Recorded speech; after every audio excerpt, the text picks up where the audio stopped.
Boa tarde para você, quinta-feira, 12 de setembro, no ar, mais uma edição do Câmara Repórter, primeira edição. E a gente começa falando de eleições 2024.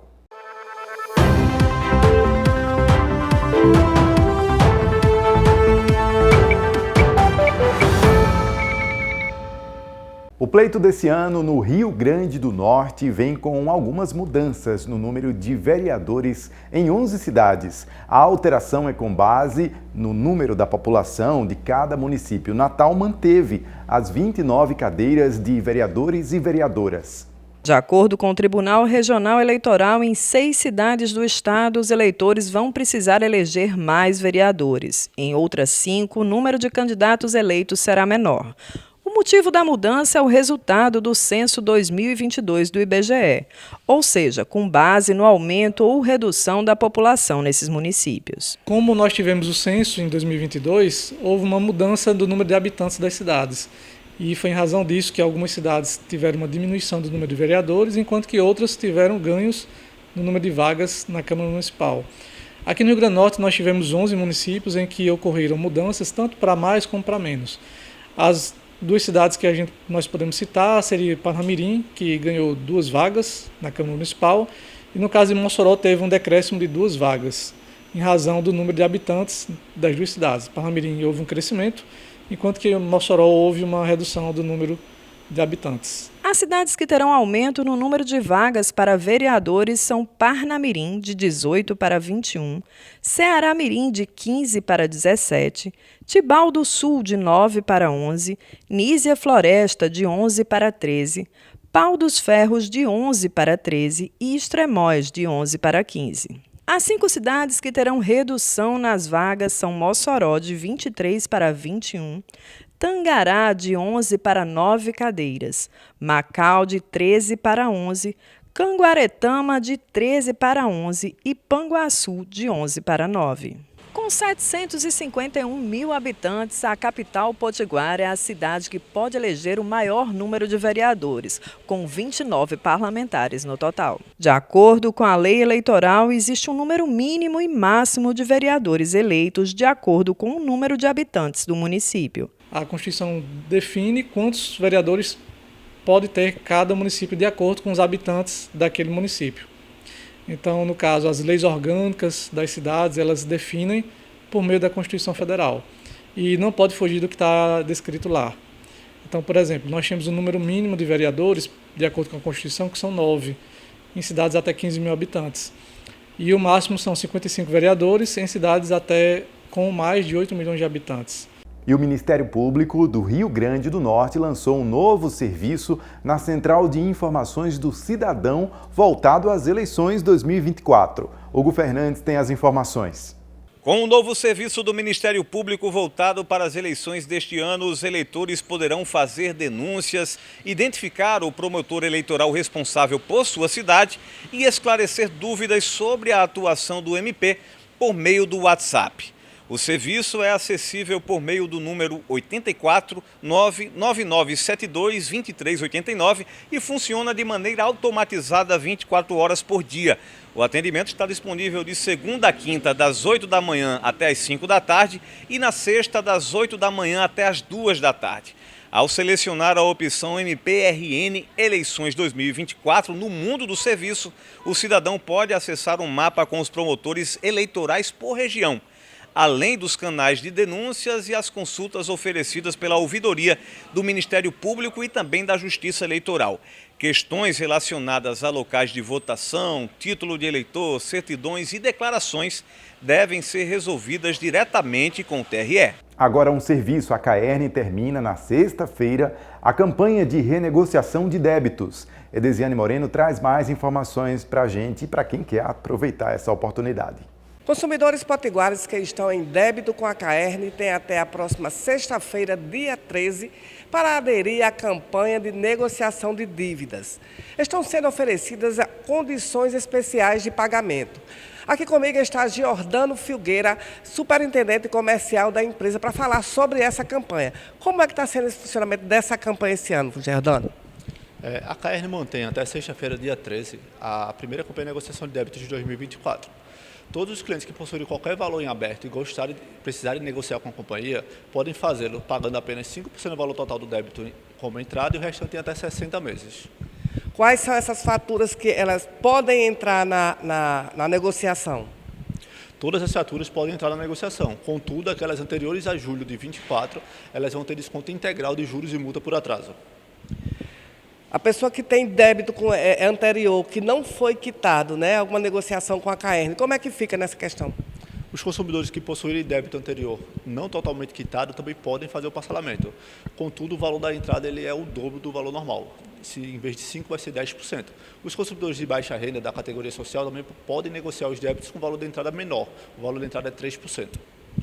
E com relação ao parcelamento, e até em quantas vezes pode ser dividido o valor do débito? Nessa campanha de parcelamento, os parcelamentos podem ser feitos em até 60 meses. Se o consumidor desejar negociar por meio do cartão de crédito, não há o pagamento de entrada e pode ser parcelado o débito em 21 vezes. Então, no cartão de crédito, o parcelamento é menor? Isso, o parcelamento é menor, mas só que o benefício é que não há pagamento de entrada. Essas negociações podem ser feitas como? Através de que canais, onde o consumidor deve se dirigir? O consumidor pode fazer por meio de qualquer canal da gente, ou os presenciais ou virtuais. Presenciais, escritórios presenciais da CAERN, o Central do Cidadão, os virtuais, WhatsApp, aplicativo e site. Até hoje, mais ou menos 5.400 pessoas já fizeram negociação de débito, soma isso mais de 7,5 milhões de reais. Agora a gente fala de saúde. Nesse tempo de mudanças de temperaturas bruscas, aumentou o número de crianças com doenças respiratórias. A atendente de cafeteria da Ingrid Thaís Gomes esteve na manhã desta quinta-feira com o pequeno Luca, de 5 anos, na ala pediátrica da Unidade Básica de Saúde da Cidade da Esperança. A criança tem apresentado febre, congestão nasal e tosse há 2 semanas. Já faz 2 semanas que ele chegou da escola gripadinho, né? Outras colegas dele da escola também estavam bastante gripados, tendo febre, muito gripado. Aí, hoje, eu tive que procurar atendimento porque ele está sem conseguir dormir. Ele tem problema de asma e está com o nariz bastante congestionado. Está tendo febre alta, está com 40 graus de febre, ele está tendo à noite, vomitando bastante. Natal tem registrado um aumento no número de casos de doenças respiratórias em crianças. As unidades de saúde do município têm atendido uma média de 6 crianças por dia com problemas respiratórios. Entre os casos de internação estão principalmente diagnósticos de bronquiolite e pneumonia. De acordo com a médica e diretora dos leitos de pediatria da maternidade Araquém Irerê Pinto, Frankleide Santana Gomes, o aumento do número de casos está relacionado principalmente às mudanças sazonais do clima. Esse período, normalmente de março a julho, é um período que aumenta as viroses respiratórias, até mesmo pelo inverno, né? O clima, chove mais, faz sol, então essa diferença climática favorece os vírus e normalmente temos um período de mais viroses respiratórias que é sazonal nesse período. É sempre que acontece. Esse ano perdurou por mais tempo, estamos em setembro, ainda temos casos de bronquiolites, de pneumonias. Em agosto, normalmente já era para ter cessado, né? Já era para ter acalmado, que acaba em julho, e esse mês a gente registrou 51 casos de internamentos aqui no Hospital da Araquém, nos leitos de pediatria, de pneumonias e bronquiolites. Normalmente começam com a gripe, uma virose, e podem se virar uma pneumonia depois. Falta de cuidado? Muitas vezes não. Depende do vírus, deixa a criança mais fraca e a bactéria vai lá e se aloja, porque há uma queda da imunidade durante os vírus. A médica orienta sobre quando os pais devem procurar atendimento médico e alerta sobre os cuidados em casa e que tipo de medicação não deve ser dada sem orientação do profissional. Corticoide. Muita gente tem mania de dar o Predicin, o Decadron, a prednisolona, que é o Predicin, todos os casos de febre. Não, corticoide não. Corticoide ele reduz a imunidade. Então, não. Corticoide, já dizia o Goodman, na época que eu estudei, formada há 29 anos, no início do curso, dizia que leva o defunto para a cova andando. Realmente o corticoide dá essa melhora, essa aparência de melhora, mas ele traz consequências, né? Consequências ruins. Então não automedique. O que é que você pode fazer? Usar a lavagem nasal como Sorine, Rinossoro, Marese, Marime, qualquer um que lave o nariz, alimentar a criança bem, evitar os fast foods, evitar os salgadinhos, evitar os todinhos, as comidas industrializadas, as comidas mais naturais às crianças, hidratar bastante, dar bastante líquido, isso é o que deve fazer. A gente mostrou essa semana aqui a estrutura do Hospital Municipal Veterinário e nós voltamos para conferir um balanço do primeiro dia de funcionamento dessa unidade. A cadelinha Blair foi uma das mais de 100 pacientes atendidas no primeiro dia de funcionamento do Hospital Veterinário Municipal. Muita gente tem uma vulnerabilidade hoje e não tem condições de cuidar do seu pet, mesmo amando, né? Então a facilidade hoje é imensa, devido ao hospital. Só em termos disso aqui já é grande coisa. Quantas pessoas têm um pet em casa, né, um amor em casa, que é um filho também, e não tem recurso para cuidar dele, devido à alta demanda de doença, aos valores que são absurdos, né, na consulta veterinária. Com uma equipe de cerca de 15 profissionais, o hospital oferece atendimentos médicos e diversos tipos de procedimentos e cirurgias. Eu estou muito feliz com a nossa demanda, com os nossos números, com o número de pacientes, de casos, de vidas que a gente viu aqui hoje, que a gente pôde entender um pouco mais a demanda, entrar em cada família dessa e entender um pouco do que aqui acontece.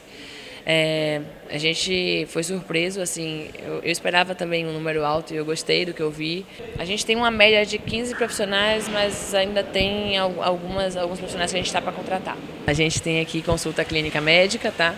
Que é justamente aquela primeira consulta que a gente entende o que está acontecendo com o paciente, qual é a queixa do tutor, o que é que esse paciente tem apresentado. A gente consegue entender um pouco mais a respeito da dinâmica desse paciente, da vida desse paciente e como a gente pode fazer para evitar uma recidiva do caso, fazer uma profilaxia, algo mais direcionado para esse paciente.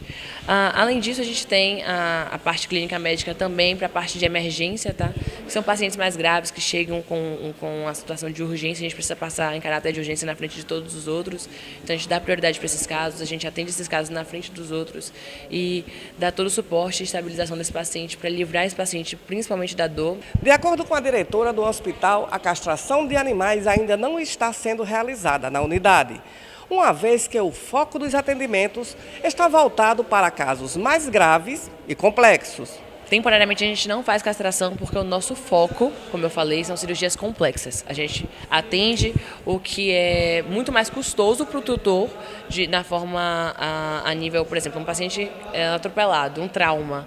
É muito mais difícil o tutor conseguir essa cirurgia, que é um custo muito mais elevado nas redes particulares, nas redes privadas. Então a gente consegue trazer ele para cá e fazer as complexas, que são as mais difíceis de alcançar.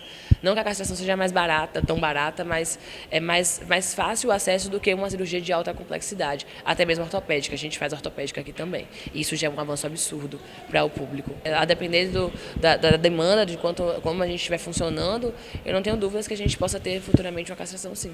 Um programa de castração, sim. Qualquer pessoa pode levar seu pet para atendimento das 8 da manhã até as 5 da tarde.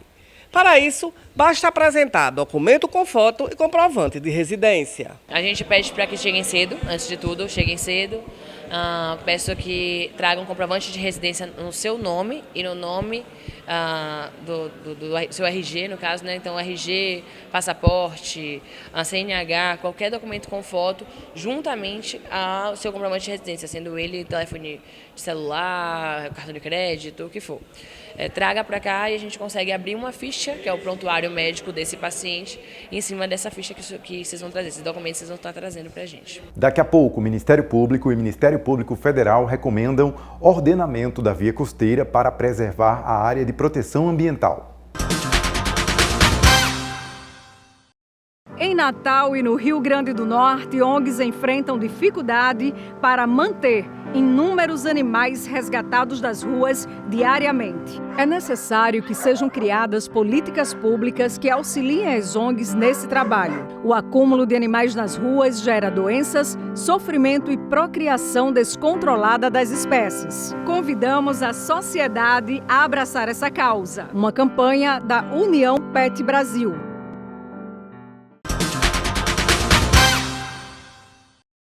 De volta, o Ministério Público do Rio Grande do Norte e o Ministério Público Federal emitiram uma recomendação conjunta para cobrar o ordenamento patrimonial e ambiental da via costeira na Zona Leste de Natal. Os promotores e procuradores da República falaram sobre a recomendação direcionada ao governo do Estado, à União e ao município de Natal. Uma recomendação conjunta dos Ministérios Públicos do Rio Grande do Norte e Federal cobra da União, governo do Estado e do município o ordenamento patrimonial e ambiental da via costeira, sob pena de graves danos ambientais à área, caso novos empreendimentos sejam erguidos. Fomos surpreendidos por acordos realizados, acordos que foram resgatados, acordos antigos, que foram realizados na década de 80 e que, com a intervenção da Procuradoria-Geral do Estado, possibilitou, incentivou construções e com prazos exíguos para construção no local. Então, nós ficamos muito preocupados, porque se a gente não tem o diagnóstico da área, não entendeu a questão patrimonial, aí como é que já vai dar prazos, inclusive, para construções rígidas, Precisamos avaliar esse dado, fazer um diagnóstico ambiental dessa área, depois pegar os 30 metros, que é uma zona especial de segurança, e fazer o levantamento patrimonial das áreas. A gente vai checar, vai buscar comparar os croquis, e há muita divergência. Está loteado, a própria Secretaria do Patrimônio da União pediu 120 dias para entender a situação, porque os terrenos estão com matrículas atrapalhadas e precisam ser organizadas. Então, assim, nós precisamos entender essa área. A atuação dos Ministérios Públicos foi provocada pela liberação de construções na via costeira, sem que haja um conhecimento total do ambiente de praia, que carece de estudos mais aprofundados, assim como o chamado efeito dominó provocado pelas obras de engorda da praia de Ponta Negra. Os estudos ambientais sobre a engorda fizeram uma avaliação do caminho da erosão. E o caminho da erosão é justamente no sentido Morro do Careca em direção à Areia Preta, ou seja, todas as estruturas rígidas que foram colocadas, até antes, não estou nem falando da engorda, as estruturas de contenção, que são o enrocamento, as rochas, aquelas pedras, elas causam um efeito dominó. Então, aquilo que não está indo para lá, está indo em direção à via costeira. Isso chama-se o efeito dominó da erosão costeira. Isso daí não é uma subjetividade do Ministério Público, não. Isso são estudos que nós lemos, procedemos à leitura e estamos preocupados, porque se na Praia de Ponta Negra precisou ter contenção, precisou ter engorda, que são o quê? Reparos à erosão costeira, na via costeira nós não temos nenhuma medida de recuperação, nenhuma medida de remediação. Então, nós temos que agir com o quê? Com o princípio da prevenção. A praia, ela tem uma definição legal. Então, a praia é onde a onda bate na areia. Nós não temos a noção hoje de qual é esse ambiente que é considerado praia na via costeira. Precisamos medir. Então, são muitos estudos, muitas considerações. Os procuradores alertam para as consequências de legislações, como o atual plano diretor, que possibilitam grandes estruturas rígidas que são vistas como ameaças à via. Esses contratos, primeiro, eles buscam ressuscitar acordos e concessões de áreas públicas que já haviam vencido, e estabelecendo prazos demais exíguos para que a CEMURB, a Secretaria de Meio Ambiente e Urbanismo, licencie esses empreendimentos. É importante deixar claro que estamos a tratar de uma área muito sensível do ponto de vista ambiental, uma área hoje enquadrada pelo Código Florestal como área de preservação permanente. Portanto, só cabe naquela área intervenções que atendam ao interesse público, utilidade pública, interesse social e de baixo impacto. O que o plano diretor autoriza, o que projetos de lei em trâmite na Câmara dos Vereadores, na Assembleia Legislativa e os próprios acordos prevêem para essa área não se enquadram em nenhuma medida nessas hipóteses de utilidade pública, interesse social e baixo impacto. O documento, apresentado durante coletiva, prevê a revisão e revogação dos acordos que possibilitam construções de imóveis. Além disso, os órgãos ambientais devem se abster de autorizar ou licenciar novas edificações. Mais de 50% da via costeira está desocupada.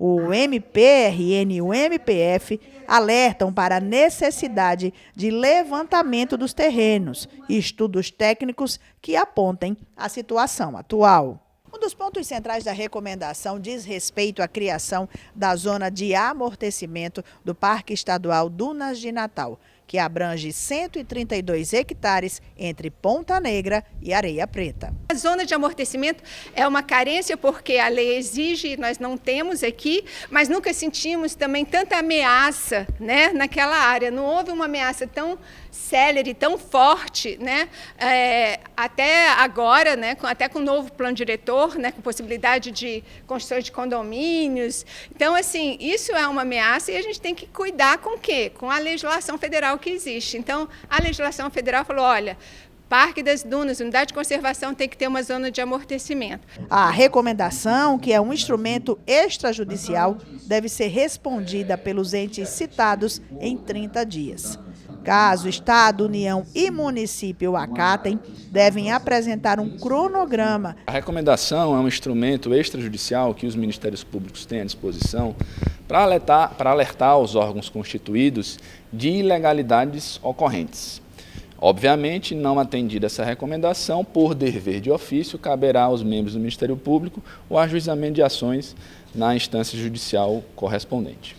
Nós vamos continuar, então, acompanhando os desdobramentos desse assunto e também o posicionamento de todos esses entes.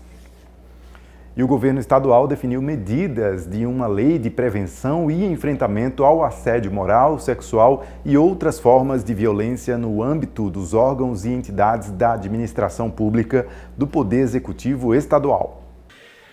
As medidas da lei visam o enfrentamento ao assédio moral, sexual e outras formas de violência nos órgãos e entidades da administração pública do Poder Executivo Estadual. As punições previstas são de multa, advertência, suspensão e, por último, a demissão do servidor. A publicação define assédio moral como conduta abusiva que pode ocasionar danos à integridade física, psíquica ou à carreira de uma pessoa. O assédio sexual, de acordo com o documento, tem como característica o constrangimento a alguém com o intuito de obter vantagem ou favorecimento sexual, prevalecendo-se da sua condição de agente público. As outras formas de violência foram enquadradas como violência política, de gênero, patrimonial e variadas formas de discriminação. Agora, essa informação é para os que se acham super inteligentes. No fim do mês, a Associação Mensa Brasil vai realizar em Natal testes coletivos para medir o QI da população. O objetivo é identificar pessoas com inteligência muito acima da média. Simone Silva tem as informações sobre como se inscrever.